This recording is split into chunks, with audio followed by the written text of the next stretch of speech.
අපි එක්සත් ජාතික පක්ෂයේ විදියට ගාල්ල දිස්ත්‍රික්කයේ සියලුම පළාත් පාලන ආයතන සඳහා අපි නාම යෝජනා පත්‍ර බාර දුන්නා. හොඳ කණ්ඩායම් ඉදිරිපත් කරලා තියෙනවා.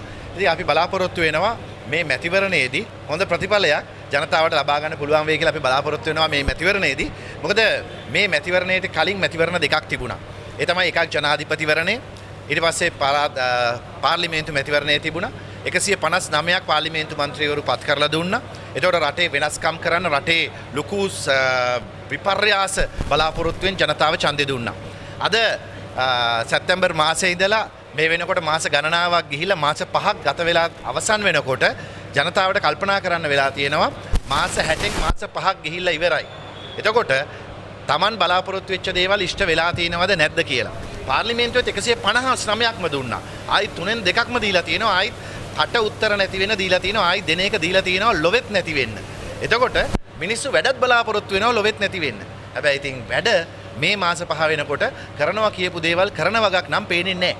රනිල් වික්‍රමසිංහ මැතිතුමා ජාත්‍යන්තර මූල්‍ය අරමුදලත් එක්ක එකතු වෙලා සාකච්ඡා කරලා එකඟතාවයන් ලබාගෙන බංකොලොත්භාවයෙන් නිදහස් කරලා තිබිච්ච එක ඇවිල්ලා නිවේදනය ආවහම මේක අපි කරා කියන එකට අමතරව ජාත්‍යන්තර මූල්‍ය අරමුදලත් එක්ක එකඟ වෙලා තිබිච්ච සියලු දේවල් ක්‍රියාත්මක කිරීම විතරයි කරන්නේ. හැබැයි මාස ගානකට ඉස්සෙල්ලා ජාත්‍යන්තර මූල්‍ය අරමුදලට විරුද්ධව කතා කරපු අය, ජාත්‍යන්තර මූල්‍ය අරමුදල එලවනවා කියපු අය, රටේ බදු අඩු කරනවා කියපු අය, ආහාර වලින් බදු අඩු කරනවා කියපු අය, මාධ්‍යයට නිදහස දෙනවා කියපු අය, අර අපි හදුවා කියන පනත් අකුලලා දානවා කියපු අය මාධ්‍ය සඳහා පනතක් හැදුවා, සමාජ මාධ්‍ය නියාමන පනත. ඒවා එලෙසින්ම ක්‍රියාත්මක වෙනවා. වෙනසක් නැහැ.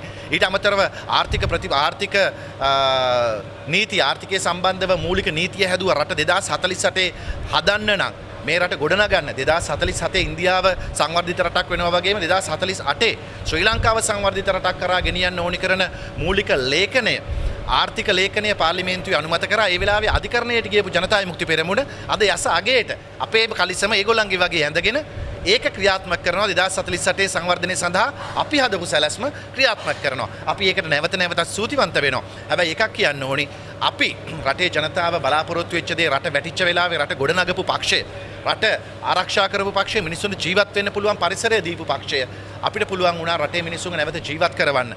හැබැයි ඒ වෙලාවේ ජනතාවට බොරු කියලා, වෛරය වපුරලා, ජනතාවට නොයෙක් බලාපොරොත්තු දීලා ආණ්ඩුව ගත්ත හොරු මංකොල්ලකාරයෝ නොයෙක් කතා කියලා. හැබැයි අද වෙනකොට ඒ සියල්ල Taman කිව්වේ බොරු කියන එක Tamanටම විවිධ අවස්ථාවලදී ඔප්පු කරන්න සිද්ධ වෙලා තියෙනවා. එක දවසකද උගන්ඩා ගියා කියනවා, ආයි දවසක කියනවා මං එහෙම කිව්වේ නෑ කියලා. තව දවසක කියනවා බදු අඩු කරනවා කියලා, පාසල් උපකරණ මේව අපි එහෙම කිව්වේ නෑ කියනවා. ආහාර වලින් බදු අඩු කරනවා කියනවා, ආයිත් අපි එහෙම කිව්වේ නෑ කියනවා. මේ ගාල්ලේ අපේ ඇමතිතුමෙක් කිව්වා වික්ස්කාරක ලක්ෂ 12ට දෙනවා කියලා. දැන් කියනවා මං එහෙම කිව්වේ නෑ, අවුරුදු 10කින් එහෙම ආර්ථිකයක් හදනවා කිව්වේ කියලා. ඔහොම කියපු කතා එක්ක ජනතාව මං මුලා වෙලා රැවටිලා, Taman රැවටිච්ච බව දැනගෙන හැබැයි රැවටිච්ච බව කියා ගන්න බැරි වෙලා ලැජ්ජාවෙන් ඉන්නේ අපේ යාළුවෝ ගොඩක් අය. දැන් එතකොට ඒ යාළුවෝ සියලු දෙනාට, අපේ මිත්‍රයෝ, අපේ හිතවත්තු, ඒ සියලු දෙනාටම දැන් තීන්දුවක් ගන්න වෙලාව ඇවිල්ලා තියෙනවා. දැන් බොහෝ අය කියනවා මේ වෙලාවේ කවුද මේ වෙලාවේ ප්‍රබල විපක්ෂය, කවුද අපි තමයි විපක්ෂය, අපි තමයි මේක මේ වෙලාවේ බලය ගන්න කියලා. හැබැයි කවුද මේ වෙලාවේ විපක්ෂය කියන එක ජනතා විමුක්ති පෙරමුණේ එහෙම නැත්නම් ආණ්ඩු පක්ෂයේ ප්‍රකාශ වලින් බලා ගන්න පුළුවන්. පාර්ලිමේන්තුවේ බලන්නකෝ.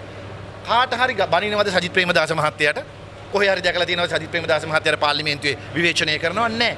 එළිය කවුරු හරි විවේචනය කරනවද සජිත් ප්‍රේමදාස මහත්තයා? නැහැ. විවේචනය කරනවද පාර්ලිමේන්තුවේ වෙන කවුරුවත්? නැහැ. විවේචනය කරන්නේ රනිල් වික්‍රමසිංහ මැතිතුමාව විතරයි. බටලන්ද ගේනේ රනිල් වික්‍රමසිංහ මැතිතුමාට විරුද්ධව. රට ගියා කියලා සල්ලි මොනවා හරි චෝදනා කරන්නේ රනිල් වික්‍රමසිංහ මැතිතුමාට විරුද්ධව. හේතුව මොකද්ද? මේ වෙලාවේ තියෙන එකම අභියෝගය රනිල් වික්‍රමසිංහ ජනාධිපතිතුමා විතරයි. රනිල් වික්‍රමසිංහ ජනාධිපතිතුමා නිකන් උපාලපනය කරන පාර්ලිමේන්තුව ඇතුළට ගිහිල්ලා හිටගෙන එක කතාවක් කරොත් ඔය කතා කරන 159යි අනිත් ඉන්න ওই සුකිරි බටිල්ලෝ සියලු දෙනාම ෆ්ලැට්නේ. ඉතින් එහෙම තත්ත්වයක් තියෙනකොට තමයි රනිල් වික්‍රමසිංහ මැතිතුමාට බය. මේ රටේ ආර්ථිකය හදන්න පුළුවන් එකම නායකයා, රට ගොඩනගන්න පුළුවන් බොරු නොකියපු නායකයා රනිල් වික්‍රමසිංහ මැතිතුමා. ඒ නිසා තමයි අද සියලුම ආණ්ඩු පක්ෂයත් විපක්ෂයත් අද බය වෙලා ඉන්නේ. රනිල් වික්‍රමසිංහ මැතිතුමාට අද පෙරලා පහර දෙන්නේ මේ අර 100 කියන වයසක මිනිස්සයාට. 100 කියලා කියන්නේ. හැබැයි ගහන්නේ රනිල් වික්‍රමසිංහ මැතිතුමාට. ගහනවාද සජිත් ප්‍රේමදාස මහත්තයාට, ඔය අනුර කුමාර දිසානායක මහත්තයලා? එහෙම නැත්නම් ආණ්ඩු පක්ෂයේ කවුරුවත් ගහනවාද සජිත් ප්‍රේමදාස මහත්තයාට? නෑනේ. තේරුම් ගන්නකො. එතකොට වෙන කවුරුවත් ඇටැක් කරන්නේ නැහැ. ඇටැක් එක සම්පූර්ණයෙන්ම තියෙන්නේ රනිල් වික්‍රමසිංහ ජනාධිපතිතුමාට. ඒ තමයි රටේ මේ ආණ්ඩු පක්ෂයට තියෙන ප්‍රබල අභියෝගය රනිල් වික්‍රමසිංහ මැතිතුමා සහ එතුමාගේ කණ්ඩායම. ඉතින් එතුමාගේ කණ්ඩායම තමයි මේ මැතිවරණයට මේ මුළු ලංකාවෙම තේරුම් ගන්න ජනතාවට ඔළුවක් තියෙන අයට බුද්ධිමත් ජනතාවට මේ වෙලාවේ රැවටිච්ච එක රැවටුණා ලොවෙත් නැති වෙන්න කියන එක ලැජ්ජ නැතුව තේරුම් අරගෙන දැන් තීන්දුව తీරන ගන්න වෙලාව ඇවිල්ලා තිනවා. ඒක තමයි අලියා ජයග්‍රහණය කරවලා ගමෙන් ආයිත් පටන් ගමු වැඩි.